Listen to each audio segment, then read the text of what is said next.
안녕하세요. 우리가 본 동물병원 본동물 메디컬센터 임세평입니다. 오늘은 강아지 분리불안에 대해서 알아보도록 하겠습니다.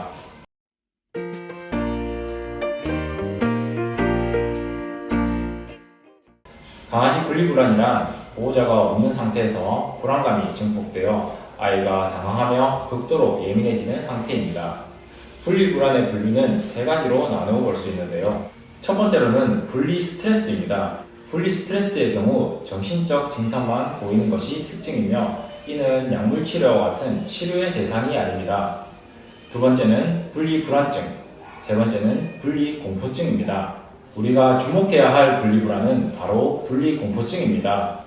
분리 공포증은 정신적 증상과 더불어 신체적인 이상 증상을 동반합니다. 예를 들어 주인이 돌아올 때까지 무언가를 부수고 벽지를 찢고 심한 하울링을 하며 울고 있는 경우를 말합니다. 많은 보호자분들이 분리불안이라고 표현하는 것은 대부분 분리 스트레스일 텐데요. 이 분리 스트레스 같은 경우는 보통의 강아지가 가지고 있는 증상이며 질병이 아닌 정상적인 반응이라고 볼 수 있습니다.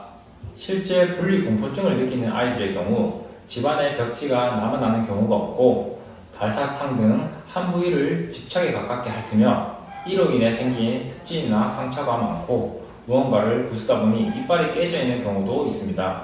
분리불안의 원인은 매우 다양하지만 일반적으로 사회화 시기라고 하는 성장 과정에서 어미나 형제, 자매들에게 배우는 것들을 제대로 배우지 못한 채 입양되어 의존도가 높아서 나타나기도 하고 보호자의 외출 등으로 인해 함께 있는 시간이 부족할 때, 이사 등으로 인해 주변 환경이 변할 때, 그 외에도 운동량 부족, 학대 경험, 보호자의 과잉보호, 타고난 성격 등에 의해서 분리불안 증세가 나타날 수 있습니다.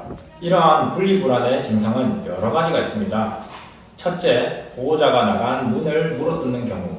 둘째, 침을 과다하게 흘리며 헐떡거리고 심한 경우 구토를 하고 아무 곳에나 배뇨, 배변을 하는 증상. 셋째, 자신의 몸을 강박적으로 핥거나 물어뜯어 자해를 합니다. 넷째, 잠을 자지 않거나 쉬지 않고 서성거린다.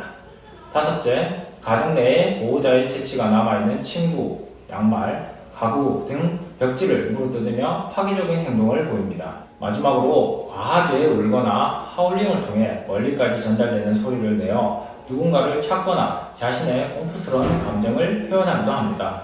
이러한 분리불안을 해결할 수 있는 방법으로 가장 중요한 포인트는 강아지에게 독립심과 자존감을 심어주어야 합니다. 심한 경우 약물 치료를 할 수도 있지만 대부분의 경우 행동 교정 훈련이 우선적으로 필요합니다. 같이 있을 때 공놀이나 터그놀이 등으로 많이 놀아주기, 주기적으로 산책시켜주기, 집을 비울 때 안정되는 음악을 틀어주기, 외출 시 사료가 나온 장난감인 노즈워크로 관심 돌려주기, 흥분했을 때 반응하지 않다가 흥분이 가라앉았을 때 칭찬해주거나 간식 주기 등이 있을 수 있습니다. 평소 에너지를 소비시켜주고 혼자 있는 시간을 즐겁게 만들어주고 함께 있을 때 각자의 시간을 가지며 조금씩 떨어져 있는 시간을 가져주는 것도 도움이 될 수 있습니다. 오늘은 강아지 분리불안에 대해서 알아보았습니다. 해결 방법을 잘 참고하시어 보호자님과 강아지 모두 행복하고 건강한 생활을 할 수 있길 바랍니다. 시청해주셔서 감사합니다.